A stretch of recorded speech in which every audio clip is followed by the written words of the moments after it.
Boa noite, estamos começando mais uma edição do programa Band Entrevista e o meu convidado desta noite é o Dr. Emanuel Girão, que é coordenador do Centro de Apoio Operacional Eleitoral do Ministério Público. Boa noite, doutor Emanuel, muito obrigado pela sua presença. Boa noite. Gostaria de começar aqui fazendo aí uma avaliação do que foi o primeiro turno das eleições aqui no Ceará, quais foram os maiores problemas e irregularidades encontradas pelo Ministério Público em relação ao pleito eleitoral. Como todas as eleições municipais, alguns problemas voltaram a acontecer, né? Muito dinheiro circulando, compra de votos, várias investigações, apurações em relação a isso, o uso da máquina, pressão sobre servidores públicos, problemas também em relação à propaganda nas redes sociais, casos isolados de fake news, né, desinformação, mas o problema principal dessa eleição realmente foi a tentativa da interferência de facções criminosas no pleito, né? Isso não é novidade, mas esse ano eu acho que houve uma tentativa maior e a resposta também teve que ser dada em maior intensidade e acredito que tenha sido o maior problema agora de 2024. De que forma essas facções, essas organizações criminosas, vamos dizer, tentaram intervir na realização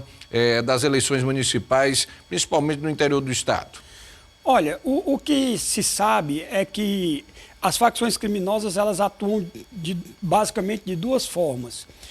Primeiro, cooptando candidatos, seja financiando candidatos ou lançando candidatos ou fazendo acordo com candidatos para beneficiar seus interesses e, no outro lado, coagindo eleitores mediante intimidação, né? E assim que as facções criminosas atuam principalmente.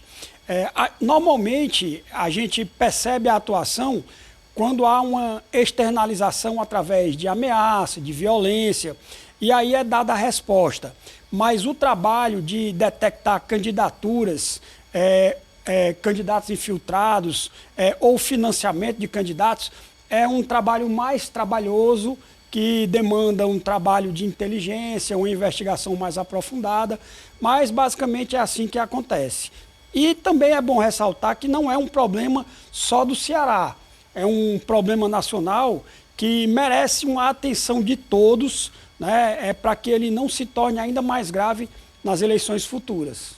Doutor Emanuel, no caso do Ceará, apenas 2 municípios poderiam ter a realização do segundo turno das eleições. E os 2 municípios vão realizar esse segundo turno, que é o caso de Fortaleza, capital, e também Caucaia, na região metropolitana de Fortaleza. Como é que está o andamento aí da campanha nesse segundo turno, nesses 2 municípios, quanto a essa questão da fiscalização a irregularidades da campanha, da propaganda eleitoral? Nós estamos desenvolvendo algumas ações. Vamos manter o mesmo trabalho realizado no primeiro turno, agora sem a presença dos candidatos a vereador, né, o trabalho diminui um pouco e o trabalho do Ministério Público é mais voltado para aquelas irregularidades que podem causar um desequilíbrio no pleito, né? Mas essa questão de troca de ofensas, de direito de resposta, na propaganda eleitoral, os próprios candidatos e seus partidos, com suas assessorias jurídicas, fazem o trabalho. Aqui nós estamos focando principalmente na questão da propaganda de rua, né, para tentar manter tudo dentro da legalidade. Estamos fazendo uma campanha para evitar que no dia da eleição haja derrame de material de campanha, seja de material impresso, seja de bandeiras, porque esse ano nós percebemos que além da grande quantidade de material impresso, santinhos e outros materiais impressos, também alguns candidatos deixaram bandeiras nas vias públicas e no dia da eleição isso não é permitido e a gente tentou fazer um trabalho em cima disso. Também estamos com uma campanha em relação aos estádios de futebol.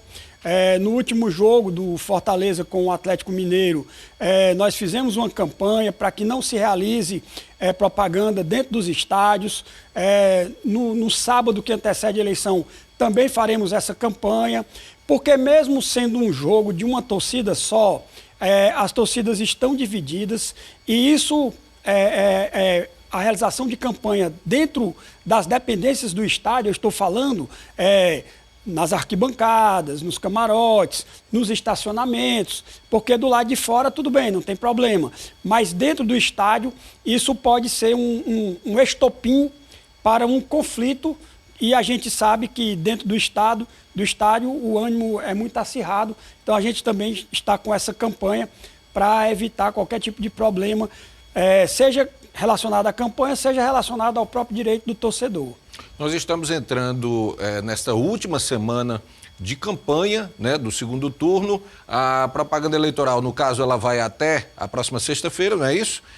Como é que fica, até para a gente reavivar aqui ao nosso telespectador, o que é permitido até o período da campanha, da propaganda eleitoral, até o último dia da propaganda eleitoral e no dia que antecede, sábado e domingo, porque a gente sabe que tem muito eleitor que mesmo encerrado o período da propaganda, continua andando com a bandeira ou tentando distribuir o santinho. O que é que pode e o que é que não pode? Pronto. Primeiro,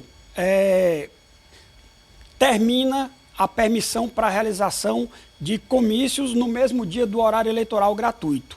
Mas até às 22 horas do sábado ainda é permitida a realização de caminhada, carreata e eventos desse tipo.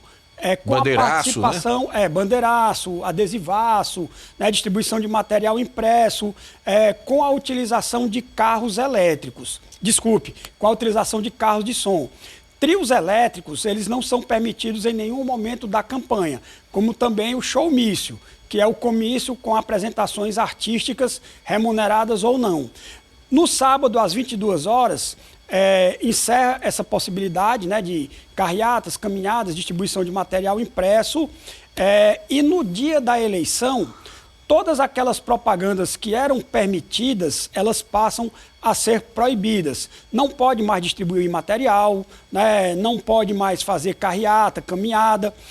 O que é permitido no dia da eleição é aqueles veículos que já estão adesivados, eles podem continuar adesivados. Aquelas propagandas que foram publicadas na internet, elas podem continuar na internet. O que não pode em relação à internet é a publicação de novos conteúdos, também a publicação de conteúdos impulsionados, que já passa a ser proibido desde a sexta-feira, né? E no dia da eleição é permitida a manifestação individual e silenciosa do eleitor. O eleitor, ele pode colocar um adesivo nas suas roupas, um diste com um broche, uma bandeira, ele pode até ter uma camisa no dia da eleição. O que não pode é haver aglomeração. Agora é importante fazer uma distinção. A lei, ela permite a manifestação individual do eleitor, ou seja, do cidadão. Porque no primeiro turno nós tivemos problemas, né? Inclusive a autoridade dizendo, olhe, não estou fazendo nada errado, o cidadão está exercendo o seu direito, mas na verdade, em alguns casos a gente percebeu que não eram cidadãos fazendo manifestação individual e silenciosa. Era grupos de pessoas pagas que receberam dinheiro para se aglomerar próximos de locais de votação como uma forma de fazer propaganda eleitoral, de abordar o eleitor, e isso no dia da eleição é crime. É o crime de boca de urna. Isso pode resultar, inclusive, em detenção, né? Exatamente. Como é um crime de menor potencial ofensivo, ocorre a prisão, o autor ele é levado para a delegacia para ser lavrado o termo circunstanciado termo circunstanciado de ocorrência. Em seguida, ele é liberado, mas ele fica com a obrigação de comparecer a uma audiência criminal que será realizada na sequência. De qualquer forma, a prisão no dia da eleição e você ficar por horas esperando ser lavrado o procedimento já é algo muito ruim, né, para a pessoa que vai praticar esse tipo de conduta. Agora, doutor Emanuel, no caso aqui de Fortaleza e também de Caucaia, que são dois municípios que estão aí com uma disputa bem polarizada, um acirramento eleitoral muito grande, é possível que seja feita a realização, vamos dizer, de operações preventivas no dia para evitar essa distribuição em cima da hora, na boca de urna, como se diz, desse material de propaganda?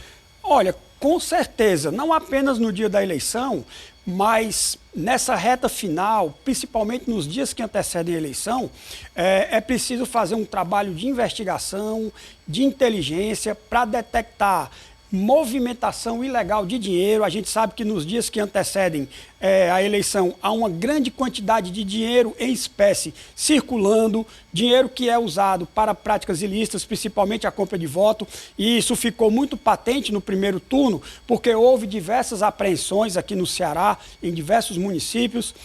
Então, não apenas no dia da eleição, mas nesse período da reta final, fazer essa investigação. Um outro tipo de comportamento que a gente tem uma certa preocupação é a questão do assédio eleitoral, principalmente em relação a servidores públicos.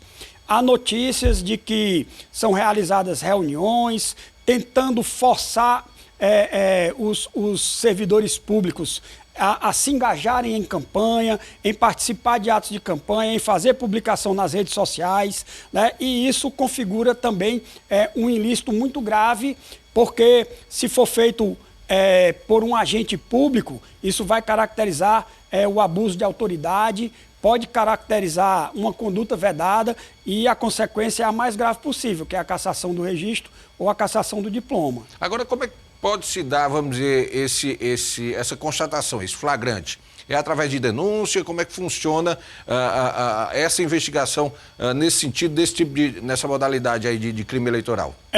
Geralmente é através de denúncia, porque a gente sabe que o servidor público e também os terceirizados, os comissionados, eles têm medo, né, de sofrerem retaliações, mas é possível fazer denúncia, pode fazer denúncia no site lá do Ministério Público, www.mpce.mp.br, clica lá em Fale com a Ouvidoria, você escolhe a opção. Tem duas opções lá, de manter o anonimato ou apenas de manter o procedimento sob sigilo. No anonimato, não se sabe nem quem denunciou. No sigilo, se sabe quem denunciou, essa pessoa pode acompanhar o andamento das investigações, mas ninguém terá acesso à identificação de quem foi o autor da denúncia. E é um ilícito de difícil investigação, mas é possível algumas medidas para detectar e coibir essa prática. Doutor Emanuel, ainda no primeiro turno, no interior, houve apreensões bem quantitativas em relação a dinheiro que estava sendo utilizado para a compra de voto. Quando é que as forças de segurança podem ter, vamos dizer assim, pelo menos um indício de que aquele dinheiro possa ser usado para compra de voto? É pelo valor, é pela quantidade de cédulas que é encontrada? Como é que se pode haver, vamos dizer, uma constatação de que aquele dinheiro pode ser utilizado para compra de voto? Geralmente, quando há um flagrante com grande quantidade de dinheiro, geralmente há também uma documentação junta. Por exemplo, material de campanha, existem, por exemplo, documentos com identificação de eleitores, de valores pagos, né? E quando há um flagrante, geralmente é feita a apreensão também, né, dos celulares, para ser feita uma análise nesses equipamentos, para se chegar a quem realmente está por trás daquela conduta.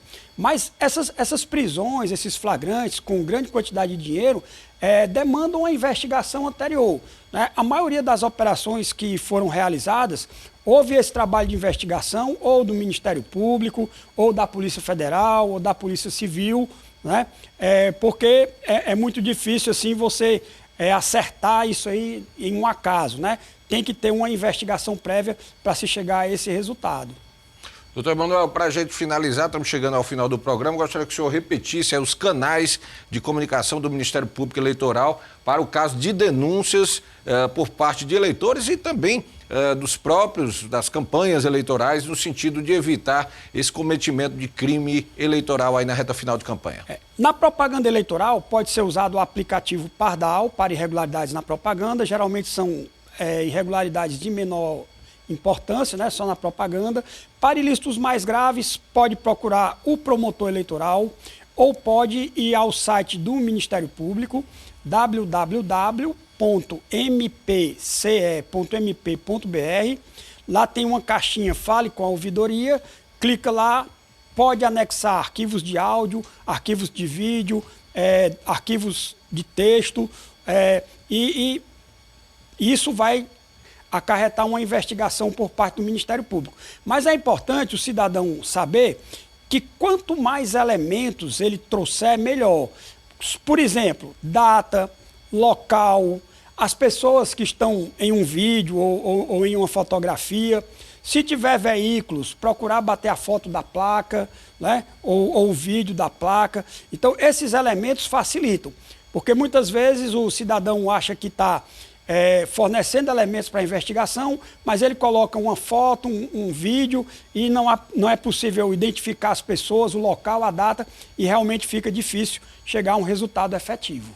Doutor Emanuel, mais uma vez, muito obrigado pela presença do senhor aqui no Band Entrevista e desejar mais sucesso aí por parte da ação dos promotores eleitorais nesse segundo turno das eleições aqui em Fortaleza e também em Caucaia.